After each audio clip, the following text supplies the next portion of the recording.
Good afternoon, traders. This is Christian from Tribeca Trade Group, and this is your end of day recap for Tuesday, June 6th.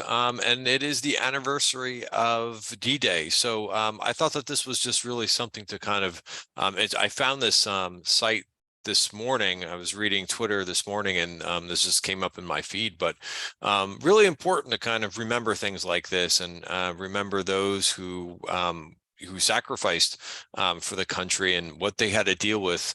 To me, it puts things in perspective. And I tweeted this out just a little while ago, but we hear this term all the time about mental wellness and things like this. I mean, realizing what human beings had to deal with at other time frames, I think really puts that in perspective, so that if you think that you have a mental sorry, I don't want to say anything negative, but if you think that you have a little bit of stress in your life, these things kind of put things in perspective. So I just wanted to mention that. Don't get mad at me or send me anything nasty about anything else, but again, I think really understanding that how tough you had to be back then.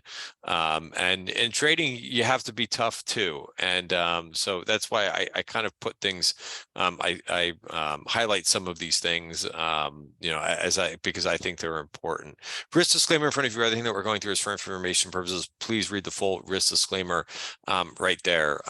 So let's get into the market activity today. One of the first things that I want to say before we kind of get into the themes, but we don't really have any more major economics for the week. We've got some little things this week, but certainly next week is going to be the big week, right? Next week we have CPI, and we've got the Fed meeting on. So Tuesday is the CPI meeting. Wednesday is the Fed meeting, but this week, I mean, we'll have, of course, initial jobless claims, but this is something that we talked about on Sunday. I said, hey, if this market wants to rally, it has a much easier path to do it because the Fed's in a quiet period, right? They can't tone down things. They can't come out with, and bring drama onto the tape this week. So I think we're really experiencing that week. And again, it doesn't mean that we go straight up this week, but it's just a bit of an easier tape, right? And again, I gave this outlook on Sunday, so I will say it. If you're not a member of Tribeca Trade Group, there's no reason not to check it out. You could sign up for just a month, and if you don't like it, which I think you'll do, I think you will like it. But if you don't like it, you could cancel at any time and just pay for the month. But yeah, I mean, these are insights that we try to go over.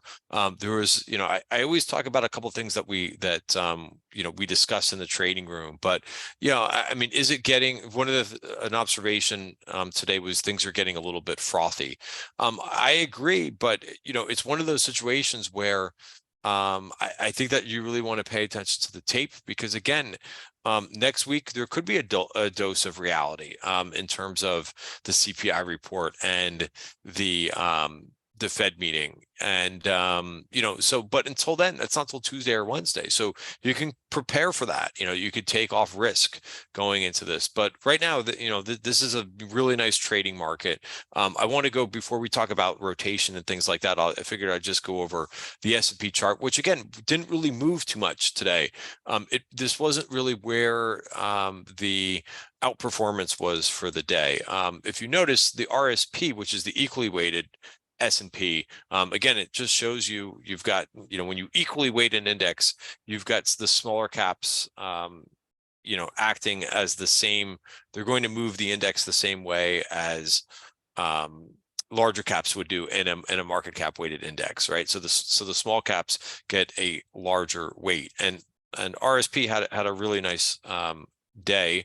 Also, the equally weighted Qs, I think, outperformed a little bit because the Qs were just flat. Now, take a look. One of the things that I've been highlighting is that the Qs are overbought, right? The RSI, which is the study down here, and I think I went over this yesterday because I don't think it really changed too much, is a 76. So when I think about the market, a lot of times, and I think when a lot of technicians or traders think about the market, they think in terms of probabilities. Now, could the Qs continue to rally straight up? Anything is possible, and I think that that, right? There's nobody has knows what's going to happen with 100% certainty.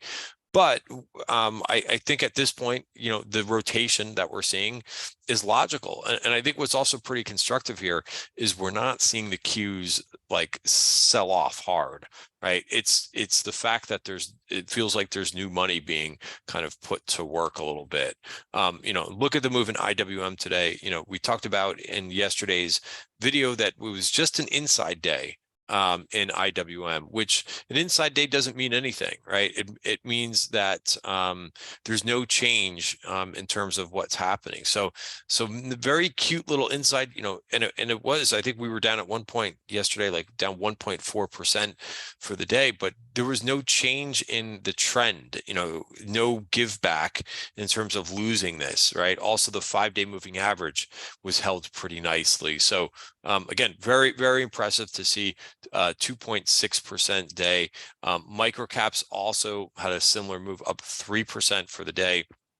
Now, a good portion of this, if you look at what the best sector was for the day, it was the banks, right? And it's good to see the banks rally. Even though I'm not really involved in the banks too much, I do look at them. We actually discussed them in our webinar yesterday, and I thought, hey, it's possible that they could move forward. What I tend to look for, and here's what the KRE does look like, in case you want a glimpse of this or where it could be headed. But we did mention that it was the first time it was above the 50-day moving average a couple days back since March, but it could be headed to this 44.14 VPOC. But again, I wouldn't be surprised if we see this go sideways for a bit.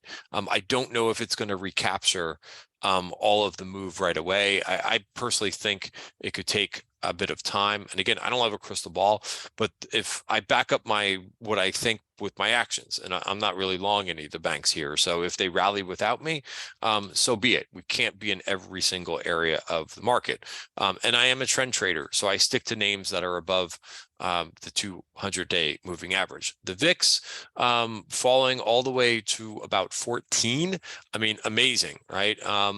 I stole this from somebody yesterday. It was either yesterday or the day before, when the VIX was trading around like a 15 or 16. They said the VIX is acting like it's a market that wants to grind higher, right, without any volatility. Again, remember what the VIX is. It's not the fear index. It just measures short-term implied volatility in SPX options, 30-day options, right? And right now they're not implying big moves, even with a Fed meeting next week. So it is what it is. It doesn't mean that the VIX can't rally a little bit, or we get one day, we get a day of volatility coming, at some point.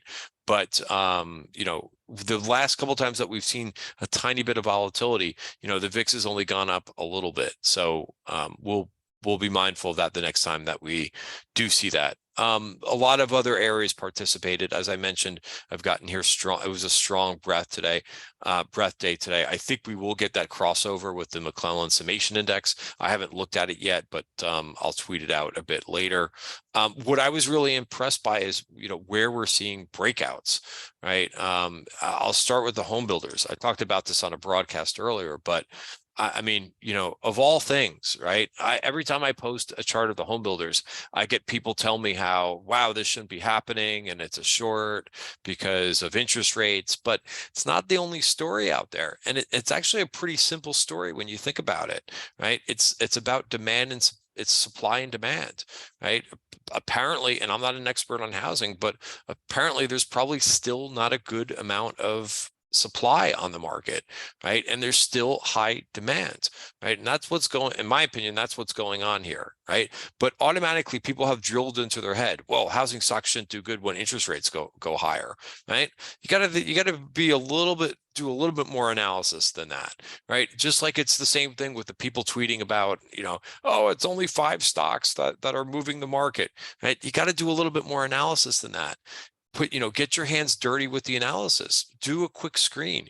See how many names are up, over 20% in the S&P this year.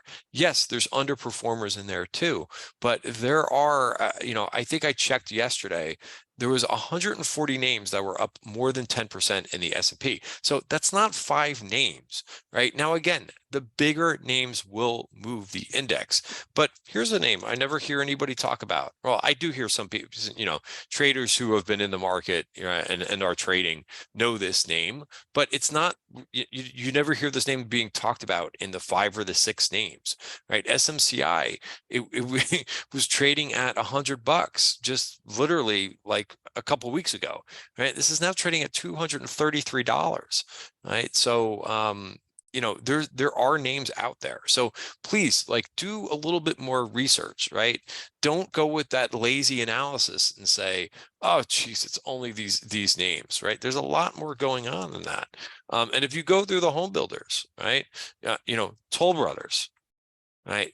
Look at the move in this, right? I mean, that's, I think, the strongest one out there. DHI made a new high today. DR Horton, right? It's the whole group that's doing this. I'm long Pulte. I took a price target in that today, right? Again, they look very similar. So I'm also long ITB in the TTG trend portfolio, but besides the ITB, even the XHB, which is more, has more exposure to some retail names as well as construction names. But here's another one too, right? So if you're going to talk about the 5 or 6 stocks that are doing well, do you have Owens Corning in that list? Because Owens Corning is also out, making new highs, right? Very, very impressive, some of these some of these housing stocks. So that's again, I say the word impressive a lot, I guess, in this video, but I'm astounded. So I'll use a different adjective there at how strong that group has been. Also, we thought we would get some, a nice rotation today. ATKR is a name that probably nobody is even, I'm the only one that seems to be talking about this name, but I like what's going on in the steel names. Iron ore has gone up 4 or 5 days in a row. Again, part of that is because of the Chinese stimulus. But if you go through some of these steel names, there is an ETF for the steel. Now, again, it's not the best looking. It's not as impressive, trending as the home builders, but up 2.3% today and back above its 50-day moving average. And if you go through these names, you will find some decent setups. STLD is one that I'm watching. I know there's been a few people on Twitter talking about Cliff Resources. I actually like this US Steel a little bit better. But again, there's the point here is that there's other names that are doing it. Another area that, again, I don't see too many people talking about, but it's this industrial Renaissance ETF, right? So it's a little bit different than the XLI ETF, but this is close to new highs. Now, this is more of a difficult group of stocks, and I think ATKR is in this group of stocks. If you look to see what's in it, you're going to find names like, oops, I got the wrong symbol in here. Things like SPXC, Hubble, Maztec, right? These names are very close, if not breaking out, many of them are breaking out, right? Again, I hate to beat a dead horse here, but if you're going to talk about the 5 or 6 stocks that are doing great, are you talking about Hubble? Right? Because that's one that's the FANG stocks, by the way, most of them are not at 52-week highs. Hubble is at 52-week highs, right? Also, right, another name too, if you're going to talk about one of the stocks, performing really well, do you have Royal Caribbean in that list, right? Royal Caribbean, now I don't own this name, but this cruise is up huge this year, right? And it is performing really well. All right, so I'll get off of that ridiculousness with the 5 or 6 stocks that are only performing. Bitcoin, I thought made an interesting reversal today. Again, I've talked about this. I saw a lot of people talking about Head and Shoulders, right? I talked about a Head and Shoulders back in here, and it broke, but it kind of hung in here, and it's still hanging around. I would wait until it regains 28,470, right, before you could really get excited about Bitcoin. But I think it's interesting that it's not breaking down, right? And even though it came back and was up 5.5%, I still think it has to do more, and I'm not excited about this. And I'm still watching things like Mara, which is very coiled. So if Bitcoin does get going a little bit, maybe that might be one to play. Also, Ethereum has been doing better, but I would still watch to see if it can break above this 1900 level. Some other names that we've been talking about, the software names just continue to show a lot of strength, even though they were not the best performing group for the day. This Duolingo took out a virgin point of control. Again, why are these virgin point of controls important? Because that's usually where sellers live, right? And I think I went over that in yesterday's video. The semis, I'm waiting for this group to wake up a little bit. ACLS is one that I owned. Again, if you're going to talk about those 5 or 6 names, is one of them ACLS, right? This name has been, has done very, very well. All right. But I'm looking at, like, AMD had a good day today, right? And real nice bounce here. Piper had a note out on them. Did see some call buying, but I'm looking at names like Rambus, right? That's one name that I'm watching. Synopsys is another name that's consolidating here. Let these names kind of come in. Arista Networks is another name that I'm watching, right? This VPOC could need to be taken out. I'm not sure yet, but I wouldn't get involved yet unless it gets above the 5-day moving average. So that's definitely one that I'm watching. Shopify had a nice day today. We've been talking about this one over the last couple days. I think if this thing could stay above $63, then maybe it could see 70, right? Also, if you look at the weekly chart in Shopify, this is also pretty interesting too.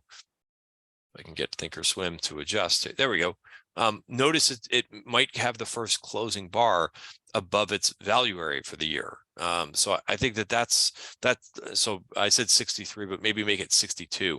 As long as it can stay above 62 and close above there, that would again be the first close above the value area for this year. Again, the value area, looking on the weekly chart, is all of the price and volume activity of last year. Even though this was the range, looks like the majority of the volume happened in here. So interesting how the value area is set up like that. What else did I want? I mean, I've got more names written down here in terms of the home builders, but I won't go crazy on the home builders. This is what our watch, this is how we compose our watch list. These were names that were left over kind of from last week that I was watching. And then I add on as we go along for the week. Like Shopify was the setup that we sent out yesterday. Again, nice move. That was up 6%. Very nice. That was one of 2 names that I added yesterday. And some other names like ATKR had a nice day, up 4.5%. Caterpillar, that's one name I got rid of at the end of the day today, just because I've got enough positions on. You have to kind of pick and choose a little bit with what you're going to hold, because you can't be in every single name. But I'd like to see this punch out above Friday's close, right? And that could very well do it, but I'll wait for tomorrow. All right, guys, that's it. Many other names to go over. We'll do that tomorrow in the TTG pre-market session. We start that every morning at 9:10 in the morning. So again, if you're not a member of Tribeca Trade Group, check it out. You could go to our website and sign up there. Have a great night, everybody. See you tomorrow.